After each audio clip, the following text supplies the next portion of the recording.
All right, today we have another episode from the archives with one of my incredible guests.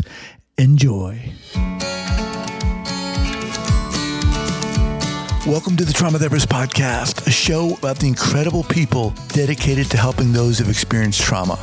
My name is Guy McPherson, and my mission is to raise the awareness of trauma and to inspire each of us to help those around us. All right, guys, welcome back to the Trauma Therapist Podcast. I'm very excited to have as my guest today, Jen Warner. Jen, welcome. Thank you. All right. I'm really happy to be here. Awesome. So Jen Warner is a Washington, Oregon, and New York State licensed clinical social worker and psychotherapist with advanced training and certification in trauma-informed care and the treatment of trauma, as well as holistic health and nutrition. She currently specializes in working with individuals living with traumatic stress related to acute, chronic, and terminal illness and pain conditions, and is committed to growing understanding of chronic illness as a trauma and the need for implementing trauma-informed care within organizations that serve this population and their caregivers. Mm-hmm. A lot. Awesome. Well, once again, welcome. Share with our listeners, before we get going here, where you're from originally and then where you are currently, and then we'll dive in. Okay. I'm actually from New York City originally, and I'm now living in Seattle after living in Portland, Oregon for a couple of years. So we're really, it's really a bit hard because Seattle, of course, is ground zero for coronavirus, or it was, and now New York City is dramatically impacted. So right. It's definitely in my heart and mind right now. How are you doing personally? Okay. Yeah. I mean, it's interesting having this as my specialty because it's certainly, I'm seeing trauma and traumatization on a really global scale, certainly in my practice. I mean, my clients have their own trauma histories, and then all of them are living with some form of, or the majority of them are living with acute and chronic, and as I said, terminal illness. And so having a pandemic is, you can imagine, triggering at best and traumatizing at worst. Right. Well, all right. So let's kind of start here. I'm just constantly amazed by people like yourself who do this work, who get in. How do you get into this work? And that's really what this podcast is about. Mm-hmm. So let's start with that. How did you get into this field? That's a really great question. I was actually a documentary television producer for 10 years. And the focal point of my work was I was really interested in and did a lot of work on documentaries on violent crime. And my father was district attorney in the Bronx for 30 plus years. So that was already sort of in my blood. He worked on some really high profile cases. And when I got into that work, making documentaries on that and working for some television networks, I really found that I was most interested in working and hearing the stories of both the families, the survivors, the perpetrators. I mean, I had the opportunity to speak to so many different people. Mm-hmm. But the problem with media and the problem with television is that there's always an agenda. And I realized that I really wanted to hear the stories, do the work, be with the people, but I didn't want to have to subscribe to the agenda that network TV requires. When you say there was always an agenda, what do you mean? Do you mean that the TVs, for example, always create an agenda, or there's an underlying agenda? There has to be an agenda? What do you mean? I mean, there's a story that needs to be told. We have to keep viewers interested. And so how do we tell a story, even if it's about a high-profile crime, that's going to keep people interested? And at the time that I was doing that work, it was in the 90s and the very early 2000s. We had a very, very different understanding about trauma. Actually, we were poorly or unbelievably ill-informed about trauma. And so that the way that we were telling stories was just not trauma-informed at all. Let's put it that way. Mm-hmm. And I think that the deciding moment for me, I had a couple of deciding moments about the fact that I knew I wanted to go into social work anyway, but it took me a number of years to finally do that. And, I worked on a very, very high-profile case on domestic violence, and with a woman who was Well, with Hedda Nussbaum, that was a high-profile case in New York City. It was the first case that really got media attention on white-collar domestic violence. And I worked closely with Hedda and closely with her lawyer, and they shared photos and stories with me that they hadn't told anybody else. And then we made the show, and the network wanted it presented in a certain way. Mm-hmm. And that was not, it was not a trauma-informed way. And it was not the way that I wanted to tell the story. And that happened a couple of times. And the show broadcast, and I got this letter from Hedda and her lawyer saying, we were really disappointed in how the story was told. And it broke my heart. Yeah. It really broke my heart, because I knew they were right. They were absolutely right.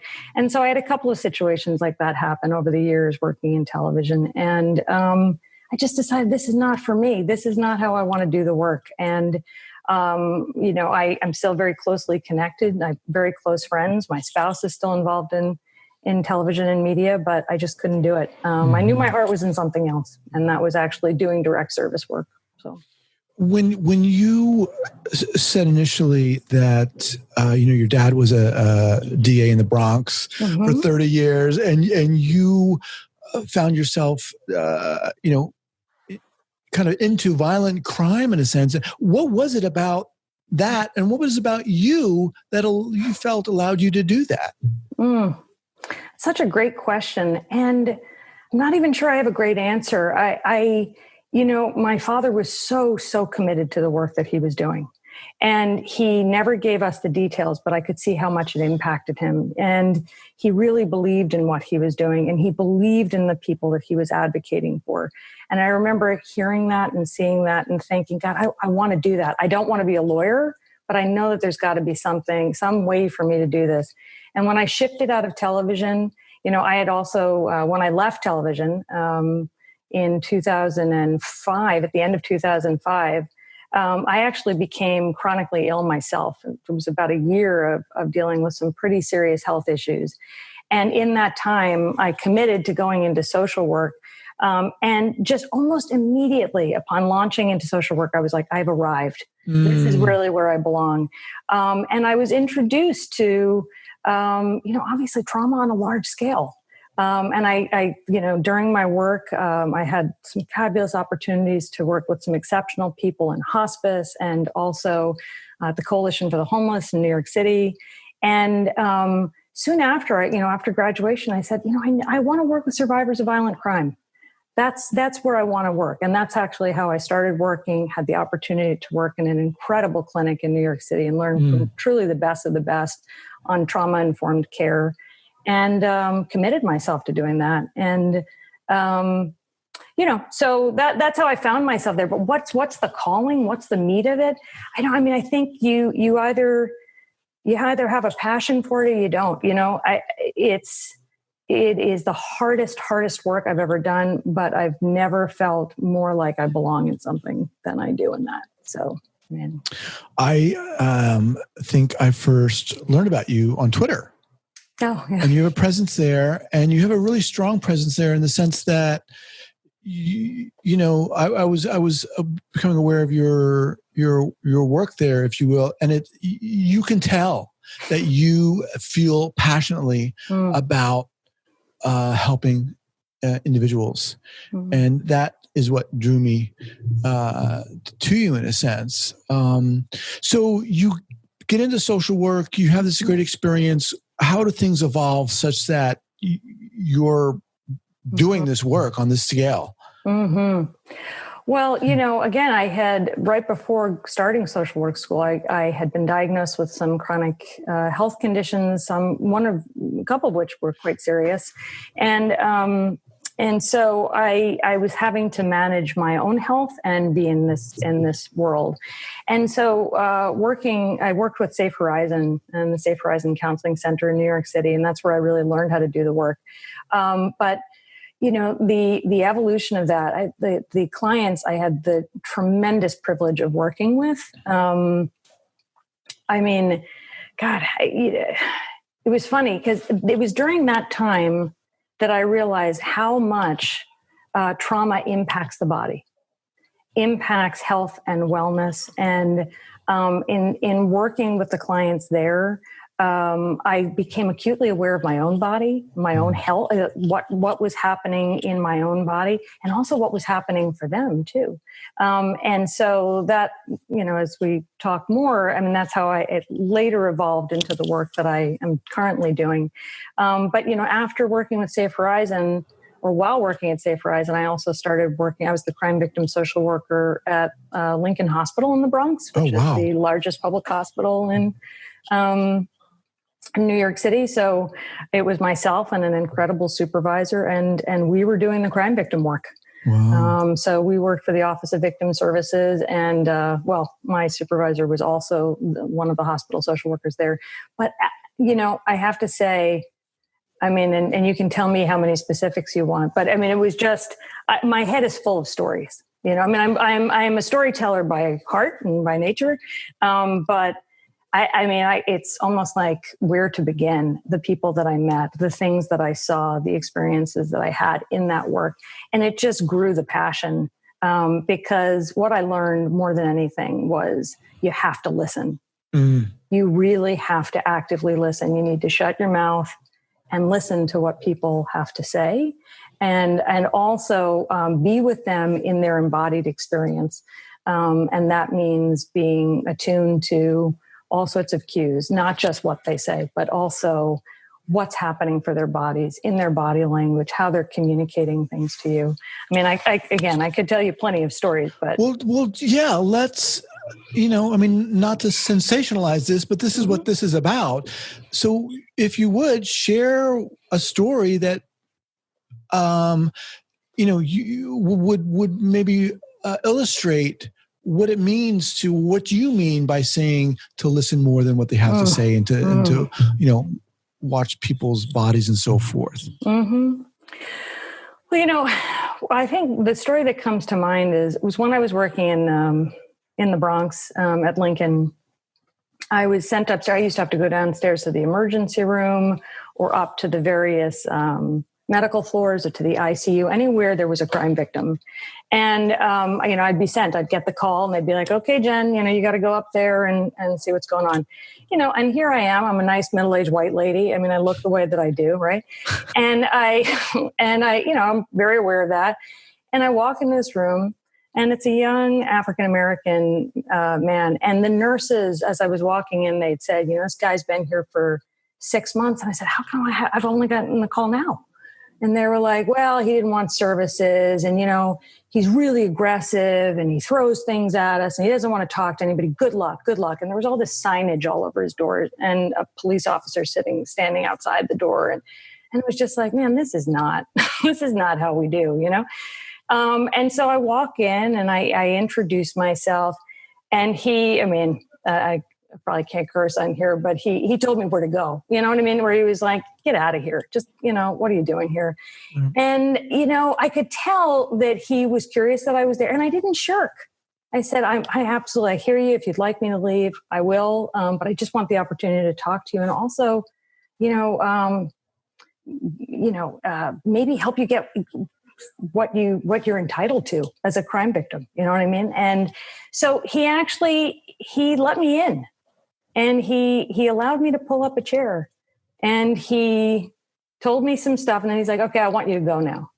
And so, I said, absolutely. I left, and I said, here's my number. Call me if you need me again. And he ended up calling me, and I would go up to, I was the only one he allowed in the room. I mean, nurses and doctors, like, he didn't want to deal with them, but he allowed me into the room. He allowed me into the space. And mostly I got to listen, and I had the privilege of listening and hearing his story. And, as when I first arrived, his arms were crossed and he, pushed his tray away from me. And then the more we visited, and when he actually was eventually discharged, it took quite a long time because he had experienced some horrible violence. And when he was finally discharged, he would come see me in my office. And we developed a rapport. And he actually he went from crossed arms and leaning back to sitting forward and telling me to pull a chair up a little bit closer and showing me things that he had made and drawings that he had made. And we visited, and, you know, he had some other health issues as well. And I got to meet his mom. He brought his mom to meet me one day. To me, these are just like, it's just like my heart feels like it's going to blow up, you know? Yeah. So let me ask you something. How much experience had you had when you met that guy? All right, guys, just quickly, I want to thank Sensory Motor Psychotherapy Institute for being a sponsor on this podcast. Do you struggle to help numb, disconnected clients who can't feel emotion or explore inner experience? Learn a comprehensive approach to conceptualize your client's concerns. You know, as someone who's gone through the level 1 and level 2 trainings of sensory motor psychotherapy training, I can really speak to the power of this training. For me, it was a game changer and is so inspiring. Sensory motor psychotherapy uniquely includes the body and therapy as both a source of information and a target for intervention, because words are not enough. Go beyond theories and gain practical ways to open a new dimension for effective therapy. Visit Sensory Motor Psychotherapy Institute online today at sensorymotor.org. That's sensorymotor.org. At that point, I had probably about 4 or 5 years of experience. Okay. So you had some stuff under your belt, but it's just interesting. So in your words, what happened there? Why do you think those people, and I'm asking this for the benefit of our listeners here, why do you think that, you had that experience with that man, whereas the nurses or those other women were like, oh no, he knows things, he doesn't want to listen, What was it that you did or didn't do, or the way you held yourself that allowed you to get in? Respect, number one. Respect, deference, and recognizing that, again, I think the experience of trauma, when somebody has lived through a single trauma or multiple traumas, they have seen a side of existence that, if you're lucky, you will never have to see. And I think, and knowing his story, knowing a bit about his story, knowing what he had lived through, I was really in great awe of his ability to survive. Things had been horrible, truly horrible for him since he was, born. Basically. And how old was he when you met him? I think he was about 25. Okay. About 25. He had experienced numerous gunshot wounds up until that point. At this point, at 25, he experienced one to the abdomen that had then paralyzed him from the waist down. So his entire life was about to change. It was going in. So knowing that he had lived through so much, again, I recognized, I think it's the ability to recognize, that one is in awe of people who survive, how they survive, the fact that you can experience horrible things and still be here. Even drugs and alcohol and all of these things that we pathologize as like, he's a drug addict or he's an alcoholic or whatever. People will use a number of things to just survive. Right. And the ability to do that is one that I am in absolute awe of. And so going in there, recognizing my own privilege as somebody who could walk around, because he was not going to be able to walk again, right?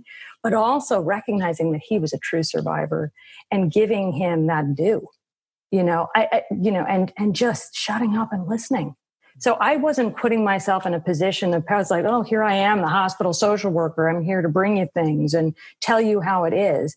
No, I'm here because you're allowing me to be here. I am here to assist you if you need assistance, if you want assistance, but I'm also mostly here to hear your story and bear witness to that.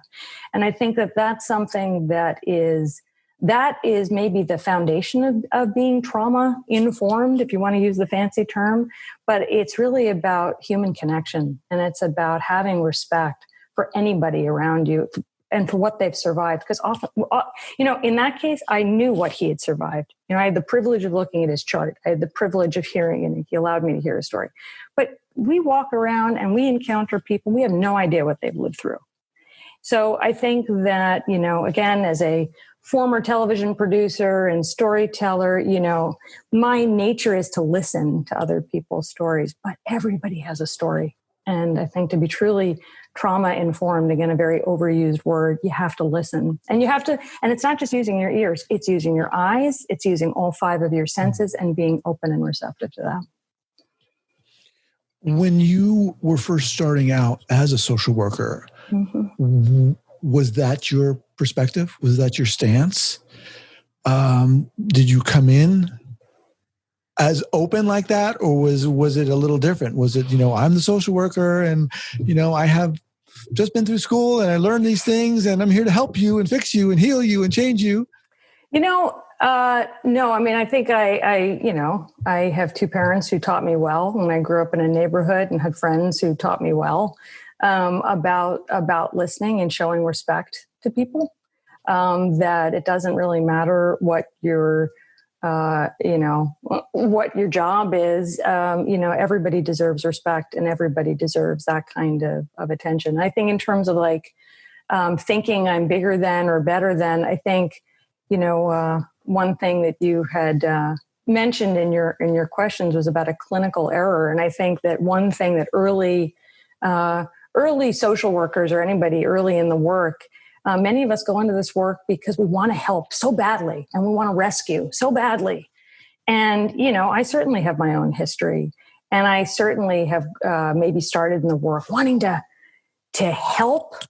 I put that in quotes because it's also wanting to rescue. I want to get in there and I want to help everybody and save everybody, and overstepping perhaps, and not seeing people's strengths or hearing people's strengths or allowing them to demonstrate their strengths. And that I am not the rescuer. I am not the great hero of the story. They are. I do think I went into it with some a good foundation, but I also went into it with my own personal history, which means that while I didn't go in there thinking I was all powerful and all, I'm the social worker and listen to me. I did go in there, I think, initially, very early in the work, thinking I'm the helper and the saver. I'm supposed to save you and rescue you. And so it's a slight semantic difference, but, so it was less about the power of it, though, and more about the idea of though maybe that is power. That's probably anyway. Let me just remind everyone that I'm speaking with Jen Warner. She's at jenwarnerhealth.com. That's JenWarner health.com. Actually, the website's changed. It's jenwellness.com. Jenwellness.com. All right. Sorry about that. I'll have that linked up at the show notes page at the traumatherapistpodcast.com. So what are you doing now? What the heck are you doing? It's a very good question. Thank you for that. When I left New York City, I had a private practice, but I was also still the crime victim social worker at Lincoln. And I left that. We moved to Portland, Oregon, where I opened a private practice. And I was also teaching at the graduate social work school at Portland State on abuse and trauma. And then we moved to Seattle. My spouse took a job in Seattle, and so I have a private practice here now. And my focus has evolved into working with people who are living, again, largely with acute and chronic and terminal illness, many of whom also have complex trauma histories. What a constellation. I mean, that's it doesn't get more intense than that. It's intense. It is intense, but it's beautiful work because, again, there's so much overlap. Trauma really deeply, and so much incredible writing reflects this, how much trauma affects the body. And so many of the folks that I see come to me with unbelievable chronic health conditions, and in addition to that, they also have trauma in their background, childhood trauma, and maybe some experiences of interpersonal violence. But the way that, this is a slight shift from what we've been talking about, but the way that illness, particularly chronic illness that requires watchful waiting, again, I'm going to put that in quotes, watchful waiting, which is a nice medical term that doctors use, or, diagnoses with unusual names, the things that people haven't heard of, that require almost ultra marathoner strength to deal with on a daily basis. because there's no cure for it. There's no great treatment for it. And so the folks that are living with these conditions must live in constant awareness of something changing in their bodies, or they're living with chronic pain, or they're living with things that are just disruptive enough. Postural orthostatic tachycardia syndrome, commonly known as POTS, is something that affects your entire autonomic nervous system. So you're at the mercy of your autonomic nervous system. Most people never think of their autonomic nervous system. That's blood pressure and heart rate, pupil dilation, sweating, digestion. The point of an autonomic nervous system is it does its own thing, right? It's supposed to just keep things in balance. People who are living with POTS or any kind of autonomic failure do not have that regulation. So passing out is a big part. Standing up and passing out is a big part of the problem, or thoroughly disrupted digestion. And so, that's a small one. It's not, but it's disruptive. And I think that a lot of people living with these illnesses are deeply, deeply misunderstood. And it's so much of my work. It's balancing their experience of this kind of constant re-traumatization of, or dealing with the triggers that their body is presenting to them on a daily basis. And when we think about trauma treatment, we think about finding safety in the body and finding safety in your own skin and coming home to your body. But when your body doesn't feel safe, how do you do that? So it's a great puzzle, but it's one that I feel pretty privileged to be able to do. Awesome. So as we kind of wind down here, you've had, you've been teaching this work. What would you say to the therapists out there, the newer therapists out there who are just maybe becoming trauma informed, if you will? What would you say to them, or how would you guide them for people who want to do this work, maybe don't have the confidence or are scared that they're going to, re-traumatize someone else or get triggered themselves? That's a great question. And I'd say that you listen, actively listen, and remember that you're talking to another human being. And ask questions first before you want to deliver tools and give help again and give all this stuff. Ask somebody what they need. And maybe they don't exactly know what they need, but then it's checking in with them and asking them about what their strengths are. What are they good at? Really taking yourself out of this us and them role and relating to people as people. We all are. And I think that there's, right now in the midst of a pandemic, and we're experiencing social distancing and we're not able to connect with people. I think a lot of folks are recognizing how important human connection is. There's so many ways to connect. And first and foremost, is asking somebody, how are you? How are you? How's your body? How are you feeling today? How are you doing? And that's, I think if nothing else, it's humbling yourself before other people's humanity is it's a gift. So don't be scared, be human. They are being human at the same time. So what would you recommend in terms of a go-to book, whether trauma related or not, or? Well, trauma and recovery, is a great, it's probably the primer. And then Trauma in the Body, Pat Ogden's Trauma in the Body is one of my all-time favorites. Okay. So those two definitely. Awesome. We'll have those linked up. All right, Jen. So what's the best way for people to get in contact with you? Well, there's my website, which is jenwellness.com, and then email. Okay. Awesome.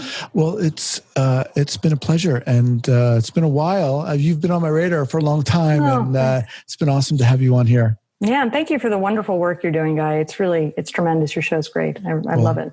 I appreciate that. Yeah. All right. Take care. Thank you so much. Okay. Bye.